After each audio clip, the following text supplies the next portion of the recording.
ప్రజలు వైసీపీకి 40% ఓట్లు వేసి ప్రతిపక్షంగా గుర్తించారని అసెంబ్లీలో ప్రతిపక్ష హోదా తమకు ఇవ్వాల్సిందేనన్న జగన్ వ్యాఖ్యలకి ఏపీ సీఎం చంద్రబాబు కౌంటర్ ఇచ్చారు. ఎందుకంటే ఉండేది మేము తప్ప ఇంకెవడం లేం ప్రతిపక్షంగా. వేరే ఇంకొక పార్టీ ఎవడన్నా ఉంటే నువ్వు కనీసం వాళ్ళకి ఇస్తున్నాను ఈయనకు బదులు అని చెప్పేదానికి ఇంకొక పార్టీ లేదు అక్కడ. సో ఆటోమేటిక్లీ నీకు ప్రతిపక్ష పార్టీగా గుర్తించాల్సిందే. 40% ఓట్ షేర్ వచ్చిన పార్టీ మాది.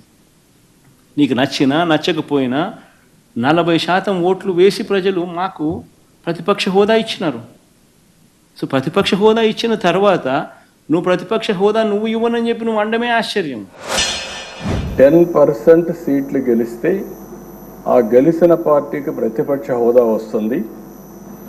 లేకపోతే మెజారిటీ మనం గెలిస్తే మనం ఇక్కడ అసెంబ్లీకి వస్తాం. మెజారిటీ ఉంటే గవర్నమెంట్ ఫామ్ చేస్తాం. అట్లా కాకుండా ప్రతిపక్ష హోదా కావాలి, ఇవ్వకపోతే నేను అసెంబ్లీకి రానని డిమాండ్ చేసే నాయకుడు నా చరిత్రలో ఎప్పుడు చూడలేదు. 45 స్వతంత్ర భారతదేశంలో ఎవరు అడుగుండరు.